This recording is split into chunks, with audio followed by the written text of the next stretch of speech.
ఆదిత్యకి అమ్మా నాన్నంటే చాలా ఇష్టం. తన అమ్మా నాన్న తప్ప తనకంటూ ఈ లోకంలో ఎవరూ లేరు. తండ్రి పెద్ద జమీందారు. ఒక పక్క వ్యవసాయం చేపిస్తూనే మరో పక్క వ్యాపారం చేస్తూ ఉంటాడు. రోజంతా చాలా బిజీగా ఉంటాడు. ఇంటి నుంచి పొద్దున బయటకు వెళ్ళాడంటే తిరిగి రావడానికి రాత్రి అవుతుంది. దాంతో కొడుకంటే ప్రేమున్నా కూడా కొడుకుతో ఎక్కువ సమయం గడిపేవాడు కాదు. దాంతో ఆదిత్యకి తల్లే ప్రపంచం అయిపోయింది. ఎక్కడికి వెళ్ళినా తల్లితోనే వెళ్ళేవాడు. తల్లిని వదిలి నిమిషం కూడా ఉండేవాడు కాదు. స్కూల్ నుంచి ఇంటికి వచ్చాడంటే తల్లితోనే ఎక్కువ సమయం గడిపేవాడు. అంతా బాగానే ఉంది అనుకునే సమయానికి ఉన్నట్టుండి తల్లి శారద ఆరోగ్యం క్షీణించడంతో మృతి చెందింది. దాంతో తన చిన్న వయసులోనే ఆదిత్య తల్లిని కోల్పోయాడు. ఇన్ని రోజులు తల్లే ప్రపంచం అని బ్రతుకుతున్న ఆదిత్యకి తల్లి చనిపోయాక అంతా చీకటిగా అనిపిస్తుంది. ఎప్పుడూ ఒంటరిగా కూర్చొని ఏదో ఒకటి ఆలోచిస్తూ ఉండేవాడు. నిద్రలో కూడా అమ్మ అమ్మ అని కలవరించేవాడు. కొడుకు అలా దిగులుగా ఉండడం చూసి ఆనందరావు చాలా బాధపడేవాడు. అన్ని రోజులు వ్యవసాయం వ్యాపారం అంటూ తిరిగిన ఆనందరావు భార్య చనిపోయాక ఇంట్లోనే ఉంటున్నాడు. ఎక్కువ సమయం కొడుకుతోనే గడుపుతున్నాడు. తను ఎంత ట్రై చేసినా కొడుకు బాధని తీర్చలేకపోతున్నాడు. ఎప్పుడూ అమ్మ కావాలి అమ్మ కావాలి అని ఏడ్చేవాడు ఆదిత్య. సరిగా తినేవాడు కాదు.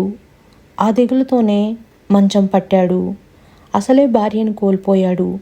ఇప్పుడు చూస్తే ఒక్కగానొక్క కొడుకు కూడా మంచం పట్టాడు. ఎంతమంది డాక్టర్ల దగ్గరకు తీసుకెళ్ళినా హెల్త్ సెట్ అవ్వడం లేదు. ఆనందరావుకి ఏం చేయాలో అర్థం కావడం లేదు. బాగా ఆలోచించాడు. కొడుకుని ఎలాగైనా కాపాడుకోవాలి అనుకున్నాడు. 2 రోజుల తర్వాత పని మీద పట్నం వెళ్తున్నాను. నేను వచ్చే వరకు ఆదిత్యను జాగ్రత్తగా చూసుకోండి అని ఇంట్లో పని వాళ్లకు చెప్పి పట్నం వెళ్ళాడు ఆనందరావు. అదే రోజు సాయంత్రానికి ఎవరో ఒక ఆవిడ్ని పెళ్లి చేసుకుని వచ్చాడు. తండ్రిని చూసి ఆదిత్య షాక్ అయ్యాడు. కోపంతో లోపలికి పరుగు తీశాడు. ఆదిత్య వెనకే వచ్చిన ఆనందరావు, ఏమైంది బాబు, ఎందుకలా నన్ను చూసి లోపలికి పరిగెత్తావు అని అడుగుతాడు.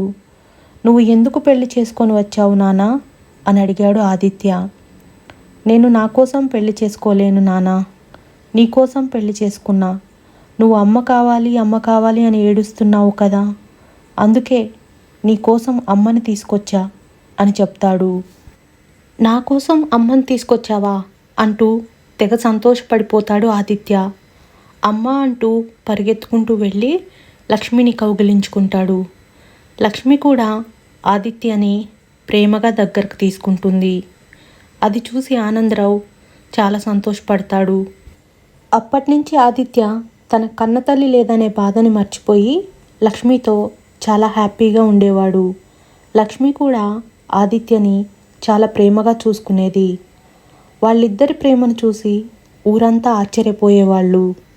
సవతి తల్లి అయ్యుండి కూడా ఇంత ప్రేమను చూపిస్తుందని లక్ష్మిని చాలా గౌరవించేవాళ్ళు. అలా చూస్తుండగానే కొన్ని నెలలు గడిచిపోయాయి. నెలలు గడుస్తున్నా లక్ష్మికి ఇంకా పిల్లలు పుట్టలేరు. అందరూ గొడ్రాలు అంటున్నా లక్ష్మి పట్టించుకునేది కాదు. కొన్ని నెలల తర్వాత మొత్తానికి లక్ష్మి గర్భవతి అయింది.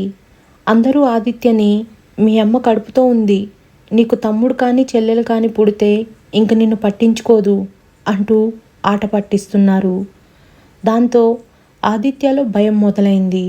అది గమనించిన లక్ష్మి, ఏమైంది నానా, ఎందుకలా డల్గా ఉంటున్నావు అని అడిగింది. అమ్మా, నీ కడుపులో తమ్ముడున్నాడు కదా, తమ్ముడు బయటకు వచ్చాక నువ్వు నన్ను పట్టించుకోవని అందరూ అంటున్నారు. నాకు చాలా భయంగా ఉందమ్మా అంటాడు ఆదిత్య.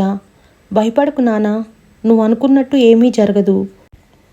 తమ్ముడు వచ్చాక కూడా నువ్వే నాకు పెద్ద కొడుకువి, నీ తర్వాతే ఎవరైనా అని ధైర్యం చెప్తుంది లక్ష్మి. అలా మరి కొద్ది రోజుల్లోనే లక్ష్మికి కొడుకు పుడతాడు.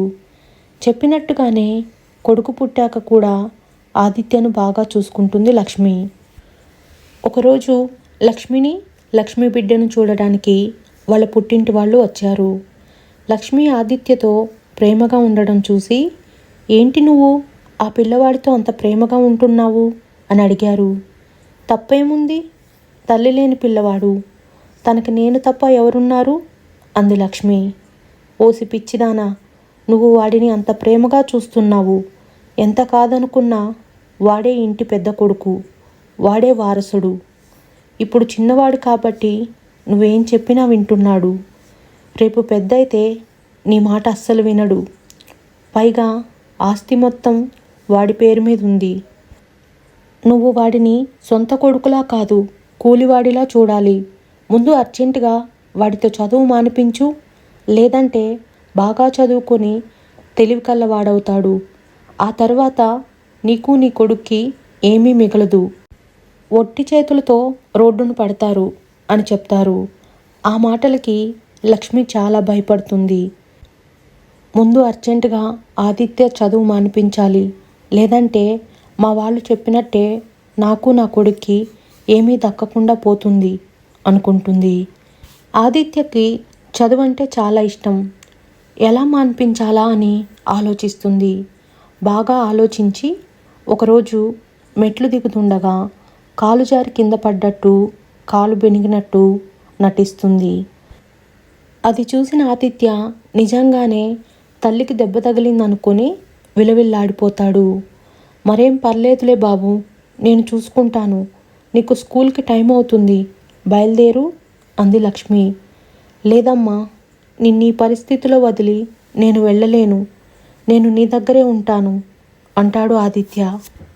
లక్ష్మి అనుకున్నట్టే ఆదిత్య స్కూల్కి వెళ్లకుండా లక్ష్మితోనే ఉంటాడు. అలా కొద్ది రోజులు పోయాక ఆదిత్య స్కూల్కి వెళ్ళడం లేడని ఆనందరావుకి తెలుస్తుంది. ఆదిత్యను పిలిచి, స్కూల్కి ఎందుకు వెళ్ళడం లేవు అని అడుగుతాడు. అమ్మ కాలికి దెబ్బ తగిలింది కదా, అమ్మని చూసుకోవడానికి ఇంట్లోనే ఉంటున్నా అని చెప్తాడు ఆదిత్య. అమ్మని చూసుకోవడానికి పనివాళ్ళు చాలామంది ఉన్నారు. నువ్వు రేపటి నుంచి స్కూల్కి వెళ్ళు అంటాడు ఆనందరావు. తండ్రి మాట కాదనలేక ఆదిత్య ఆ మరుసటి రోజే స్కూల్కి వెళ్తాడు. కథ మళ్ళీ మొదటికే వచ్చింది. ఎలాగైనా సరే ఆదిత్యని స్కూల్కి వెళ్లకుండా ఆపాలనుకుంటుంది లక్ష్మి. ఒకరోజు ఆదిత్య స్కూల్కి రెడీ అవుతుండగా తన దగ్గరకు వెళ్ళి, ఏంటి బాబు, అమ్మ దగ్గర ఉండకుండా స్కూల్కి వెళ్తున్నావు? నువ్వు వెళ్ళాక నేను ఒక్కదాన్నే ఒంటరిగా ఎంత ఫీల్ అవుతున్నానో తెలుసా? కనీసం మీ నాన్న కూడా నా దగ్గర ఉండడు అంది. ఏం చేయనమ్మా, నాకు నీతో ఉండాలనుంది. కానీ స్కూల్కి వెళ్ళకపోతే నాన్న తిడతాడు. అంతేలే బాబు, నేనేమైనా నీ కన్న తల్లినా? నాకేమైతే నీకేంటిలే అంటుంది లక్ష్మి. అమ్మ ప్లీజ్ అలా అనకు. మీరు నా కన్న తల్లి కన్నా ఎక్కువ. నీకోసం ఏమైనా చేస్తాను. ఈ క్షణం నుండి నేను స్కూల్ మానేస్తున్నాను. నీతోనే ఉంటాను. నాకు నీకన్నా ఏది ఎక్కువ కాదు అంటాడు ఆదిత్య ఆవేశంగా. వద్దు బాబు, నువ్వు కానీ ఇప్పుడు స్కూల్ మానేసావంటే మీ నాన్నకు అనుమానం వస్తుంది అంటుంది లక్ష్మి. మరి ఎలాగమ్మా అని అడుగుతాడు ఆదిత్య. ఒక పని చెయ్యి, ఈసారి వచ్చే ఎగ్జామ్స్లో మార్కులు తక్కువ తెచ్చుకో. ఆటోమేటిక్గా స్కూల్ మానిపిస్తాడు మీ నాన్న. లక్ష్మి చెప్పినట్టే ఎగ్జామ్స్ సరిగా రాయడు, అన్నిట్లో ఫెయిల్ అవుతాడు. ఆదిత్య ప్రోగ్రెస్ కార్డు చూసి ఆనందరావు, ఏంట్రా ఇది, ఏంటి మార్కులు, ప్రతి సబ్జెక్ట్లో ఫెయిల్ అయ్యావు, అసలు చదువుతున్నావా? ఎప్పుడు చూసినా అమ్మ అమ్మ అంటూ అమ్మ కొంగు పట్టుకొని తిరుగుతున్నావు, ఈ మార్కులేంటి అని అడుగుతాడు. ఏం చేయమంటావు నాన్న, ఎంత చదివినా నాకు చదువు ఎక్కడం లేదు. నేను స్కూల్కి వెళ్ళను, చదువు మానేస్తాను అని చెప్తాడు ఆదిత్య. ఏంటి, చదువు మానేస్తావా? చదువు మానేసి ఏం చేస్తావు? చదువు మానేసి వ్యవసాయం చూసుకుంటా అని చెప్తాడు ఆదిత్య. బాబు వద్దురా నీకు ఆ పనులు, చక్కగా చదువుకోరా అంటాడు ఆనందరావు. తండ్రి ఎంత చెప్పినా ఆదిత్య వినడు. కనీసం నువ్వైనా నచ్చ చెప్పు లక్ష్మి వాడికి. బాబు మీ నాన్న మాట విను నాన్న, అంటుంది లక్ష్మి పైకి. లేదమ్మా, నేను స్కూల్కి వెళ్ళను అని తేల్చి చెప్తాడు ఆదిత్య. పోనీలేండి, బాబు వెళ్ళనంటే మనం అలా బలవంతం చేయడం మంచిది కాదు. మనం గట్టిగా పట్టుపడితే ఏమైనా చేసుకుంటాడేమో, తన ఇష్టానికి వదిలేయడమే మంచిది అని ఇంకాస్త ఆనందరావుకి టెన్షన్ పెడుతుంది. చేసేదేం లేక ఆనందరావు సరే అంటాడు.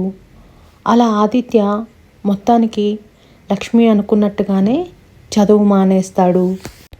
ఆ తర్వాత ఏం జరిగిందనేది నేను నెక్స్ట్ పార్ట్లో వివరిస్తాను. ఇది ఈరోజు స్టోరీ కనుక మీకు నచ్చినట్లయితే ప్లీజ్ అండి ఒక్క లైక్ అయితే ఇవ్వండి. అలాగే నా ఛానల్ని సబ్స్క్రైబ్ చేసుకోండి.